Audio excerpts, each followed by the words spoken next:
शिक्षकों पर हुए लाठीचार्ज के खिलाफ सीपीआईएम रानीगंज एरिया कमेटी द्वारा जोरदार विरोध प्रदर्शन किया गया। प्रदर्शनकारियों ने राष्ट्रीय राजमार्ग 60 को जाम कर सरकार के खिलाफ नारेबाजी की। रानीगंज स्थित नेताजी की प्रतिमा के समीप सीपीएम कार्यकर्ताओं ने सड़क पर बैठकर विरोध जताया। प्रदर्शन के दौरान शिक्षकों पर हमला बंद करो जैसे नारे लगाए गए। सीपीएम नेताओं ने कहा कि शांतिपूर्ण ढंग से अपनी मांगे रखने वाले शिक्षकों पर जिस बर्बरता से लाठीचार्ज किया गया वो पूरी तरह अलोकतांत्रिक और निंदनीय है। इस दौरान सड़क पर वाहनों की लंबी कतार लग गई जिससे यातायात प्रभावित हुआ। हालांकि पुलिस ने मौके पर पहुंचकर स्थिति को नियंत्रित किया और प्रदर्शनकारियों से बातचीत कर जाम हटवाने की कोशिश की। सीपीएम ने चेतावनी दी है कि यदि जल्द ही शिक्षकों के साथ न्याय नहीं किया गया तो आंदोलन को और व्यापक किया जाएगा।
मुख्यमंत्री नाम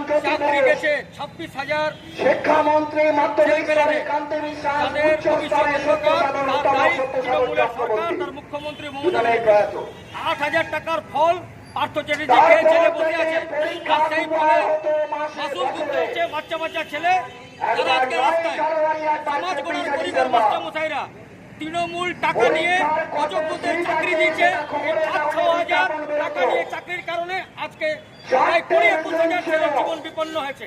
আমরা এখানে জমা হয়েছি, রাস্তা অবরোধ করেছি সিপিআইএম রানীগঞ্জ এরিয়া কমিটির পক্ষ থেকে। আমরা চাই তিনি আলাদা করলেন না কেন? মুখ্যমন্ত্রী ওএম এর সিট কোর্টকে দিয়ে বলছেন যে এই দেখো আমার কাছে ওএম এর সিট আছে, নাটক করছে তৃণমূল। আর সেই নাটকে সাই দিচ্ছে ওএর বিচারে যারা রাস্তায় ছিল না ওই শুভেন্দু অধিকারী, যার জেলাতে সব থেকে বেশি চাকরি চুরি হয়েছে, সব থেকে বেশি চাকরি পেয়েছে তার ভাই দিব্যেন্দু অধিকারী নাম পড়েছে। হিন্দি সিনেমার গান সুন সাবা সুন প্যারি করে বিজেপি তৃণমূলের রাজনীতির কারণে আজকে ছেলেরা আমাদের দাবি করছে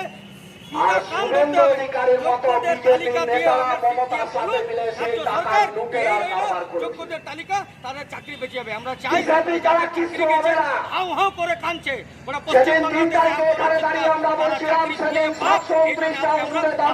অবরোধ করেছি, জড়ো হয়েছি, পশ্চিমবাংলাকে তৈরি করছে সমাজ গড়ার করেছে এই চোর, এই ডিপ্টি মুখ্যমন্ত্রী, এই চোরেদের মহারানী, এরা মাস্টার মশাইদের কদর জানে না। গোটা বাংলাকে শুধু লুটে করে খায় আর তাই মাস্টার মশাই আগামী দিনেও ইন্দোর স্টেডিয়ামে প্রতিশ্রুতি দেওয়া হয়েছে মুখ্যমন্ত্রীর পক্ষ থেকে, কি এটাতে ভরসা নেই? 1 বছর আগে যখন কোনো চিন্তা নেই, চাকরি বাঁচিয়ে মিথ্যা কথা বলে কথা বলেছেন, বিভ্রান্ত করছে কথা না বলে মানুষকে বিভ্রান্ত করছে।